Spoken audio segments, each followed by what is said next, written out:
میں نے مولوی صاحب سے کہا مولانا میرا ایک سوال ہے، ایک پاکستانی نوجوان میری عمر کا جس نام شہرت کا تصور بھی نہیں کر سکتا، وہ سب کا سب میرے پاس موجود ہے، لیکن میں اندر سے خالی ہوں۔ لوگ اس بات کو نہیں جانتے، لوگ سمجھتے ہیں کہ میں بہت خوش ہوں، لیکن میں اندر سے بہت پریشان ہوں، بہت اضطراب ہے، اور اس کی وجہ مجھے سمجھ نہیں آتی۔ فرمانے لگے تیرا مسئلہ یہ ہے کہ تجھے چوٹ لگی ہے سیدھے گھٹنے پر اور تو مرہم لگا رہا ہے الٹے گھٹنے پر۔ میں نے کہا جی وہ کیسے؟ فرمانے لگے دیکھو اللہ نے انسان کو دو چیزوں سے بنایا ہے، ایک مٹی سے بنایا ہے، ایک جسم سے بنایا ہے جو کہ مٹی کا بنا ہوا ہے، اور ایک روح ہے جو اللہ کا امر ہے۔ ٹھیک؟ تو جسم کیونکہ مٹی کا ہے، اس لیے اللہ نے اس کی ہر ضرورت کو مٹی میں رکھا ہے۔ جو کھانا ہم کھاتے ہیں، جو کپڑے ہم پہنتے ہیں، جو پانی ہم پیتے ہیں، جو جن گھروں میں ہم رہتے ہیں، جو چیزیں ہم استعمال کرتے ہیں، یہ سب جسم کی ضرورت کی چیزیں ہیں، اور کیونکہ جسم مٹی کا ہے تو اللہ نے ان تمام ضرورتوں کو مٹی میں رکھا ہے۔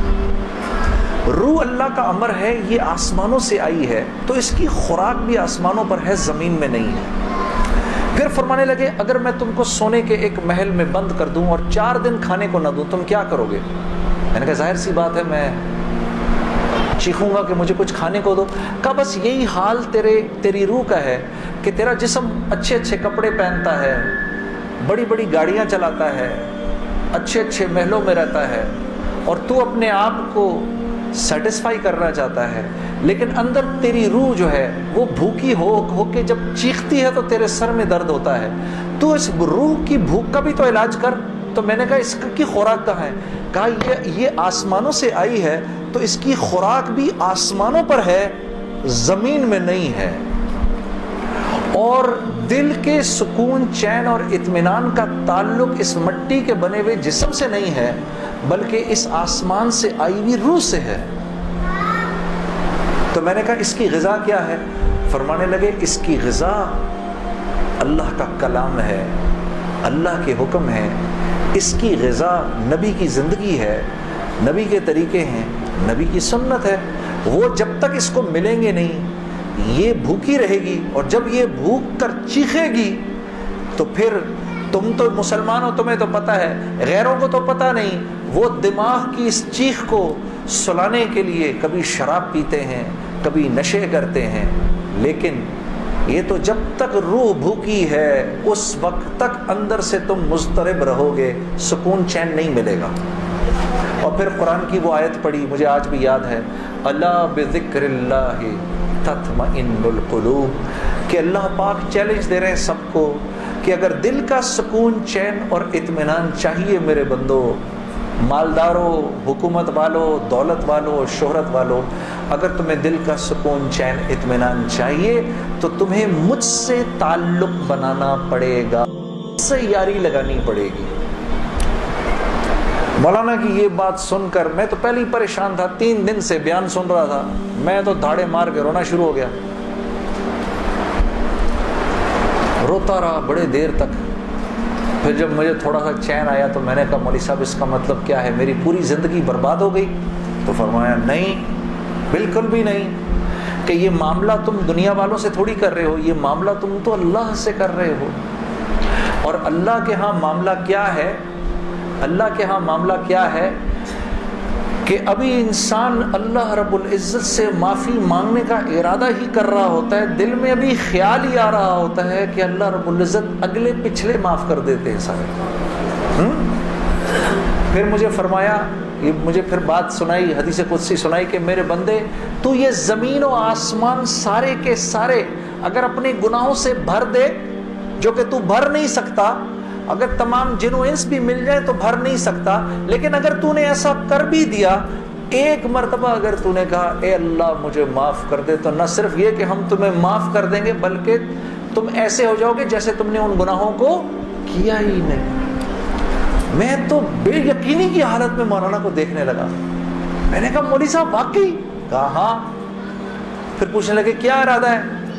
اب میرا ارادہ میوزک چھوڑنے کا تو نہیں تھا کہ میں نے کہا ادھر آؤ، وہ کیا کہ نمازیں بخشوانے آئے، کیا روزے گلے پڑ گئے؟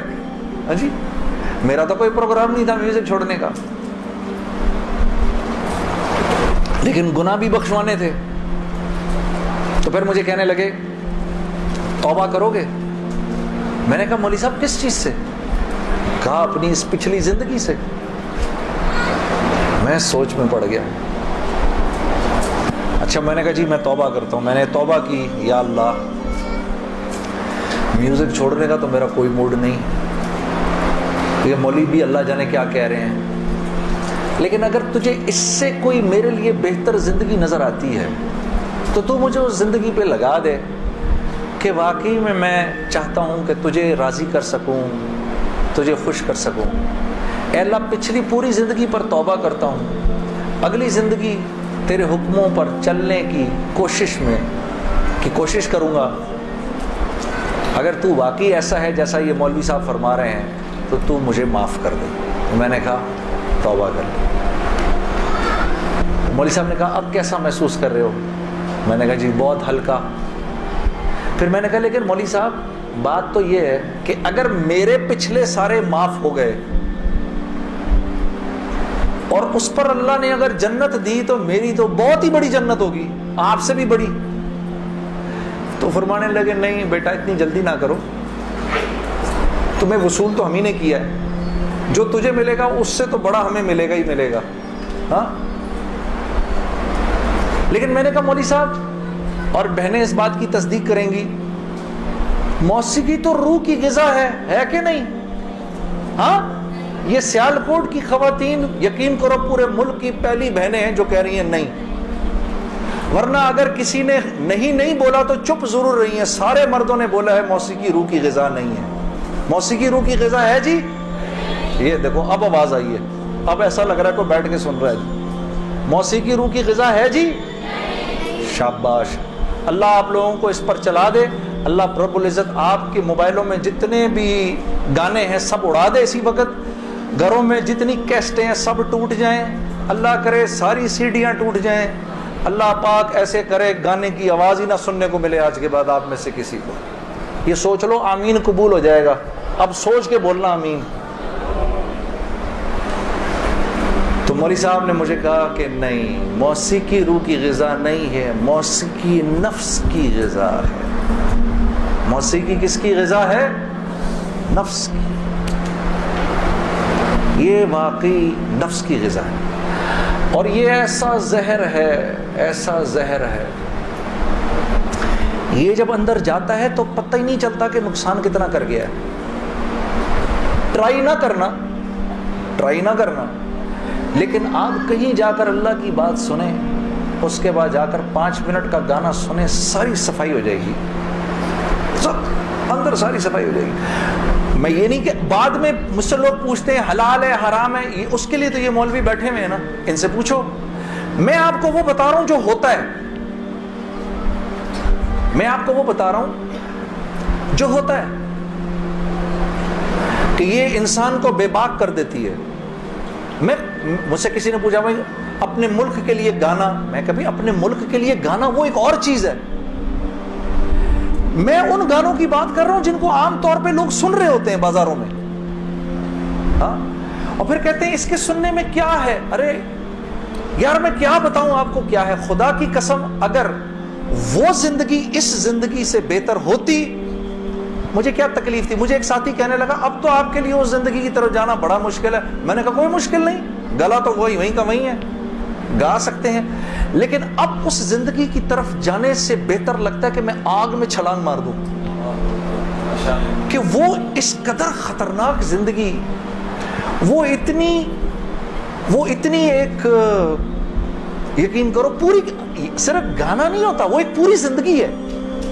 وہ ایک پوری زندگی کا نام، جیسے یہ ایک پوری زندگی کا نام ہے نا، صرف دعوت کے 2 گول نہیں ہیں.